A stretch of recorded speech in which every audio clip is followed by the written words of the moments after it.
Tan, thank you for joining us. For all of our listeners listening to the Bylines Network podcast, we're talking to Tan Dhesi, who is the MP for Slough and chair of the Defence Committee. Um, and we're talking to you in an interesting couple of weeks, particularly for the person who was the first Sikh MP. I know there are more now, which you've laid a path and blazed a path for other people. So I suppose perhaps a starting point, how have the last couple of weeks been after the incidents on the South Coast in Southampton and the debates in Parliament?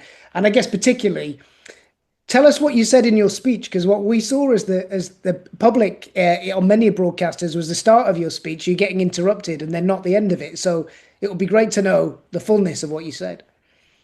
Yeah, Ben, first of all, I was deeply saddened by the brutal murder of Henry Nowak, and that's how I started off my remarks in Parliament as well. And indeed, my heartfelt condolences to the Nowak family and their pain, their grief was exacerbated by the police wrongly handcuffing Henry because unfortunately they'd been taken in by the lies of the murderer and some members of his family. And that actually stripped poor Henry of his dignity in his last agonizing moments. And that's something that should never be allowed to happen again. But at the same time, what was also very, very galling for me is how the likes of Reform, Restore, and others on the far right decided to politicize people's pain. They decided to scapegoat and throw under the bus an entire community, the British Sikh community, for the actions of one individual. And for us, for them to call for a ban on the kirpan, that's the Sikh small ceremonial blade, that also was very, very galling because for well over a century, Sikhs have been proudly wearing not just their turban but also for the baptized Sikhs they've been wearing the kirpan, these small ceremonial sword. That's something that was really, really disappointing because the disinformation around this, the kirpan wasn't actually used in the murder.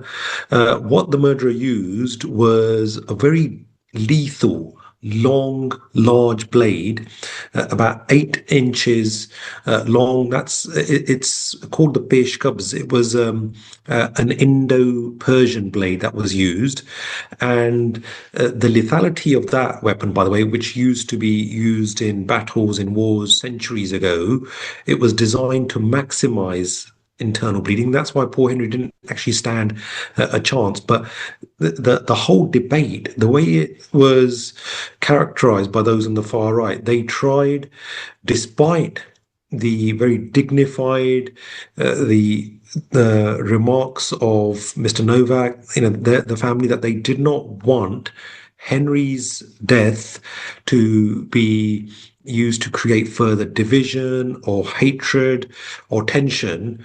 That's exactly what some unscrupulous individuals did.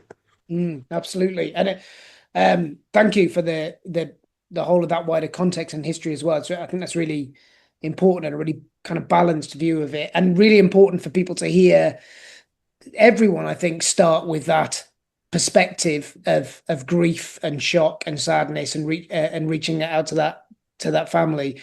And shocking indeed that some don't start with that, because surely the death of an individual and the legacy that leaves is a paramount in the whole situation. I'm interested though in one of the other impacts, I suppose, which is perhaps how the Sikh community as a whole might feel now. The community in Southampton's been there since the 1840s. I mean, it's not a new community there at all. You mentioned for over 100 years, people wearing the turban in this country, for example. That's significant. We have citizen journalists based in that area who have talked about a changed environment, being afraid to go out over that weekend. People from all different backgrounds, actually, not just one. So How does that feel in your perception to Sikh communities right now across the UK, or perhaps in that area, if you know? Yeah, Ben, well, that's another thing that I asked of the Home Secretary on the floor of the House is that I said the community, the British Sikh community, which not only is shocked by this brutal murder, they're also ashamed Mm. because someone who purported to be of the Sikh faith with a visible Sikh identity has been the one that has perpetrated this crime. So that's why there's that sense of shame that how could somebody from our community have perpetrated something as heinous as this? And then also, I said, look, it's a community that is very fearful because there has been a rise in anti-Sikh hate crime. And that's something that is especially on the streets of Southampton, but elsewhere as well. We have seen shocking incidents of anti-Sikh hate crime, and that's why I said the community is looking for reassurances from the Home Secretary, from the government, that they will still be able to freely and peacefully practice their faith. And in terms of how the community has conducted itself, Ben, as you rightly noted, for well over a century, the Sikhs have resided within Great Britain very peacefully. In fact, they've made a huge positive contribution to British society and the British way of life. If we look at the last census, for example, the largest number of from any community in terms of home ownership proportionately are the British Sikh community. The second highest number in terms of graduates proportionally of any community. So there's a huge push on education, just like my parents did with me, many others. That look, you've got to get educated. You've got to have that strong work ethic. You've got to conduct yourself very well within society. And the Sikh community is actually very integrated into the wider British society. And as I called out the likes of Reform and Restore, I said, you guys actually need a brief history lesson that hundreds of thousands of Sikh soldiers fought bravely alongside British troops, and tens of thousands of them made the ultimate sacrifice, actually died on the battlefield for the freedom of this country, and they did so proudly wearing their turban and their kirpan. And but Ben, this is something that's often lost. That many people, there was a shock. Oh, we didn't even know that Sikhs were allowed to carry a kirpan, this small ceremonial sword. And I said, well, that actually corroborates what many of us have been saying.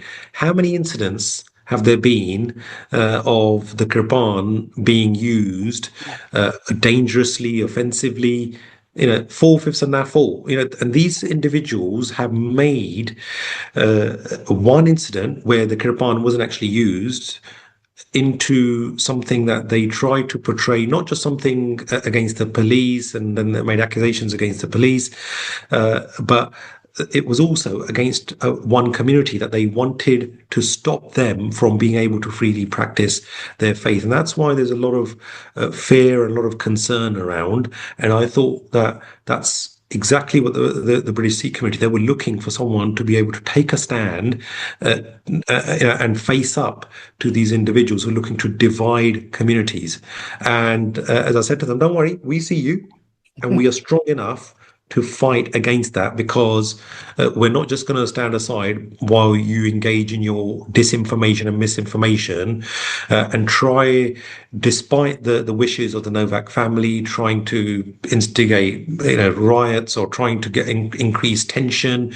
We had the likes of Nigel Farage calling for pure cold rage. No, you don't need rage at this moment. What you need is for the community to come together to help a grieving family and to tackle the scourge of knife crime. Because that individual, like I said, for many individuals, perhaps some of our young people, for them, it's about, being wannabe gangsters or just to try to have dangerous knives and guns and other weapons.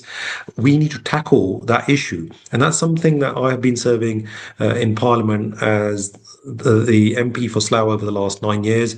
I I know that the likes of me have been engaged in various debates talking about knife crime, whether it was under the previous Conservative-led governments, whether it's now under the Labour government, that we need more resources for the police, for youth hubs, the youth centres, who actually all those that experience well over £1 billion worth of cuts meant that many young people didn't have the platform. They didn't have uh, places where they could come in and enjoy each other's company, but also to have that as a platform to actually harness their full potential. So we needed more investment in preventative measures, but also to ensure that we adequately resource the police as well in their efforts. Minded that there's a very significant by-election happening in Wigan, in Makefield at the moment, and that the area that Andy Burnham was in this morning, for example, is an area where knife crime has gone down significantly, Mm. and some would argue because of some of those measures. So I suppose I'm interested in whether you felt you got the answer you wanted from the Home Secretary, and also what you feel about the government's response generally to the fallout for Southampton. The messages you're giving are really clear, and they come Yeah. from uh, arguably, even though there are more Sikh MPs than there were, arguably a unique place in our parliamentary and political picture, somebody who understands that cultural and historical perspective from personal experience, but also understands and chairs a major committee in Parliament. So, yeah, do you feel that that message and those kind of lessons are getting through? Are you happy with the response, wider response so far? We've been raising the issue of knife crime again and again. By the way, I too was in Makerfield recently to campaign there, and it has been good to see that in various areas where the Labour government has taken action, trying its best to recruit more policing and neighbourhood officers, putting more money into youth clubs, into youth centres. All of that is incredibly important. But as far as the community was concerned, at least they heard from the Home Secretary that, look, we are not looking to ban the Kirpan. We are not looking to stigmatize and to blame an entire community for the actions of one individual. And, that's exactly what the community was looking for, because I think also it showed them the value of a Labour government that is being sensible, that's looking to bring people together, that's not looking to use an incident of such pain and such grief to create hatred and division.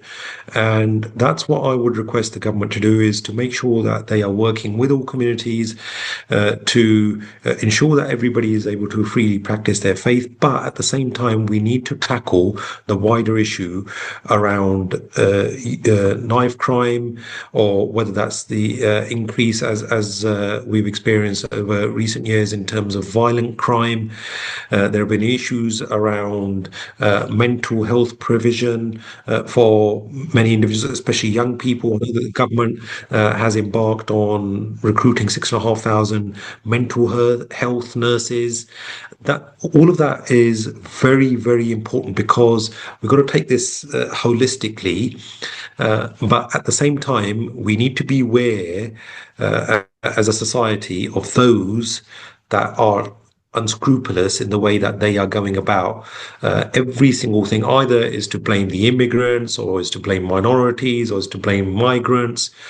Previously, the likes of Reform and others were busy blaming the Muslim community for various things. I remember after the horrific murders of those three young girls in Southport, how certain individuals engaged in racist riots, trying to burn down migrant hotels. There's been a lot that's been happening in our community that we just need to take a very considered view on, and the government needs to take action to not just call out such nefarious activity in terms of those that are trying to instigate riots, but also to have long-term measures that ensures that nobody is left behind, and that everybody can coexist peacefully, and that we have progress and growth in the country. Because interesting reflection there. Two questions, but first is about where we are now compared to 2024. You mentioned those riots in 2024, and I'm speaking to you from the northeast of England, and at the time was working and running an organisation that was based in the Tees Valley. Middlesbrough was a key site. I can remember the Yeah. deep impact on our staff of all different backgrounds, the fear that people experienced, and on the people that used the services that we ran. But we're 2 years on. Labour government have been in power weeks when that situation, the Southport situation and the fallout from it occurred. Are we in a better place now to prevent? I mean, the rain may have made a difference. The weather always makes a difference, that the police will tell you. But are we in a different position now to prevent, some of that Tommy Robinson flying down to Southampton and whipping up, some of that? So are we in a position to prevent that spreading this time, do you think? Is it a different situation, or do we need to do more? Well, look, after the racist riots and the Islamophobic riots, post the horrific murders in Southport, the government did take strong action. Originally, I think everybody was just shell-shocked at how this tragedy was being used by certain individuals to create such huge vandalism and the division that was going on then. But finally, the government did move in, and they moved in hard, and that's exactly what was needed. And I did commend the Prime Minister and the government on that occasion, that's what was needed in order that the vast majority of our society, which is peaceful, law-abiding, they don't want to be seeing all of this on their streets. In fact, they want peaceful coexistence. And this time round, we haven't seen the extent of the scenes that we witnessed post Southport, but we must remain vigilant, because those that are seeking to divide will just pick up on any incident. We've had another horrific attack in Belfast, and I know that the full details of that will gradually become apparent to all of us. But we just need to remain vigilant in the sense that an actions of one individual cannot be used to create that hatred and division in the entire town or city or wider country. So a lot of work has been done, but lots more needs to be done yet.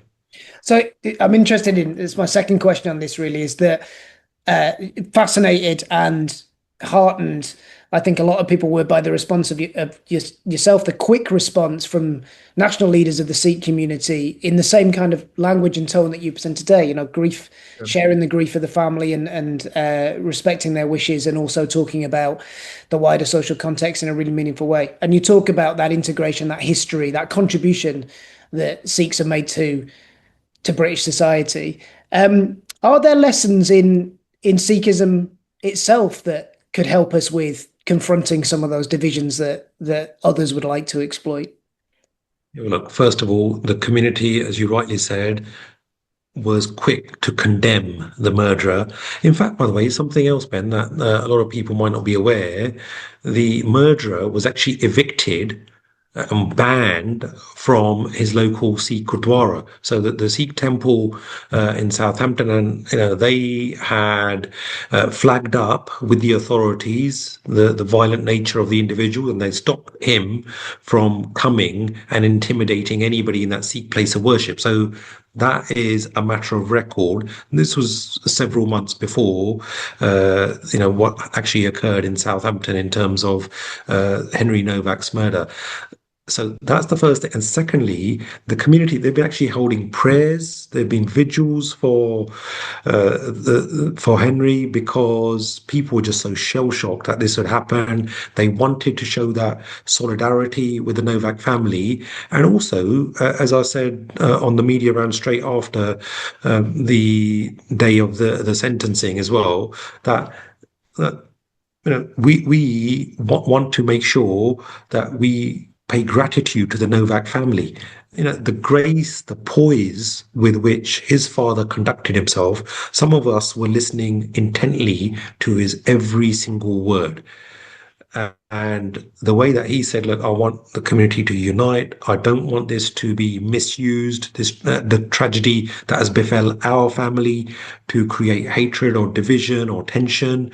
And that's something I think that all of us can learn a great deal from.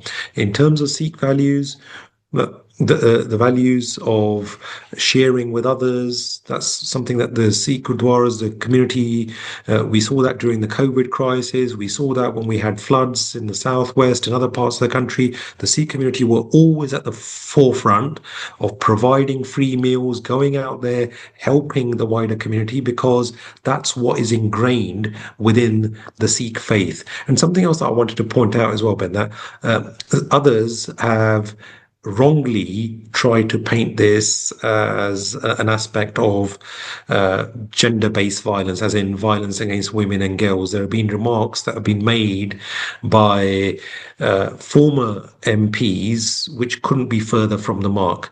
I just want to make it clear that Sikh women as well as men actually carry the kirpan. That is, it's not just a male only the domain. It literally is thousands of Sikh women and Sikh men that fully baptize who carry that kirpan as well. And before they are given those 5 Ks, the 5 articles of faith, of which the kirpan is one, that they're told about the aspects of meditation, of discipline, not just discipline in terms of waking up early in the morning at the crack of dawn, to have that strong work ethic, to have cleanliness, and the responsibility that comes with wearing a kirpan. Historically, in previous centuries, when the Gurus ordained that Sikhs should be carrying that, it was a very different milieu. It was the Sikhs were undergoing persecution, and the Gurus wanted to make sure that the Sikhs not only defended themselves but defended others, that they were strong and steadfast, that learned Sikh martial arts. So there's a huge warrior tradition within the Sikh community, that hence why the preponderance, the over-representation of Sikhs in the military. I'll give you one stat, for example, is in the British Indian Army, the Sikhs during those colonial times only made up 2% of the Indian population, but they made up 20% of Wow. the army. That's why you've got so many Sikhs in the UK, because straight after the Second World War, the government of the day decided that they wanted to initiate what was called a voucher system. So they encouraged, in their drive to rebuild Britain and get the country moving again, they wanted immigration, and they wanted to actually prioritize those people who had served in the armed forces. Hence why now 1% of the UK population is Sikh, because whether it's my grandparents, many others, they came along on a voucher system, and many of them then settled here. Their primary intention for many of them was to come here for a few years, make some money, and then go back. But then gradually, how things just developed is that they became very embedded within the community. They got a lot of love and respect here, and ultimately they decided to make their life here. And hence why the likes of myself, third generation, I was born and brought up in Britain, very proud to be British, and I want to make sure that we live in a society and in that multicultural community where we're not only proud of our own distinct identity as Sikhs, and you talked about the Sikh values, but Sikhs are actually told that you must integrate within the wider community, you must make a positive contribution, and that's how I would request all Sikhs just to keep moving forward as well. So those are the sort of things that I think are important for the Sikh community to learn, but we obviously can learn from one another as well. Important lesson, I think, perhaps for Sikhs to hear it said publicly, because it's perhaps not talked about as much as people know, but for the rest of us as well to learn and understand and realize what a success it is for a multicultural, diverse, modern British society to that journey, that history. I suppose next question then logically is what do we need to do to tell those stories more and better? If you had one bit of advice for, I guess our bit is the independent media sector, but for all the media, what would you ask us to do now with or about those stories? Well, look, it's the responsibility of all of us to learn more about one another. Yeah, that's the only way that we can get rid of misunderstandings, apprehensions, anxieties about one another. That's what makes for a very educated, cultured society. And it's the job not just of the likes of myself as parliamentarians to be making speeches or to be involved in community building, in community cohesion, and to talk about integration. The media, the likes of yourselves, have a hugely important role because you can either get involved in information sharing, or unfortunately, there are some within the media that involve in disinformation, which is what we need to be very, very wary of. Individuals also have a huge responsibility as well. What we share on social media is incredibly important. There is so much disinformation. I know that during my work as a chair of the Defence Committee, I've realised some of the statistics that we've been faced with, that not only is the UK the third most targeted nation on the planet in terms of cyber attacks, there is that staggering statistic that by next year, the majority of information online on the internet will actually contain misinformation and disinformation. So most of the websites, most of the information online. So we've got a job to educate ourselves, to be more aware that we don't just consume a bit of information and then suddenly take that as a truth. We've got to see where is the source. Who's actually saying this, and is this credible news? But for the media in particular, how you fact check things, how you present them to the wider public is incredibly important as well. Because let's face it, most people, they're too busy in their day-to-day life. They haven't got the time to be having every single thing filtered through, and they're fact checking everything. They need somebody to do that for them. So we need trusted organizations like yourselves to engage heavily in that field as well. Oh, thank you. We interviewed Gavin Esler just for his reflections on where things are at in the media fairly recently, and he talked about the kind of the death of slow death of the trusted guides in the media space and the need for more of them, and trusted guides in the media space and in Parliament too, after what's happened to politics in the last 15, 20 years. And proud to say that we see you as one of those as well, Tan. So thank you so Thank much. you. I know we're at time now. You played a really important role in this particular debate at this moment, and we're really happy to amplify that with this interview. So thank you for Thank giving you, us your time. thank you very much, Ben. And by the way, I do want to pay the gratitude and give credit to the allies of the Sikh community, because while the Sikh communities, like I said, we see those that are looking to scapegoat an entire community. What's also not been lost on the community is the number of allies that came on social media, on media, to say, no, look, you can't be doing this. This is completely wrong. We, like the British Sikh community, you can't take the actions of one individual and then translate that. The Sikhs have freely practiced their faith and they should be allowed to continue to do so as well. That has been hard fought rights that they have gained over the decades to proudly wear their turban, to wear their kirpan. That is something you cannot imagine, the strength that was given to the community and how that actually leads to greater integration. So well done to the allies that are there as well, because it's not just a job of one community to be battling for themselves. It's also the job of wider society. And that's why we will then have cohesive societies, as if everybody looks out for one another. But an absolute delight, Ben, and thank you for everything that you guys do. And I hope your viewers will have enjoyed our exchange of views today. Yeah, I hope so too. Thank you so much for that and for your time. That's brilliant. Thank you. Cheers. Thank you.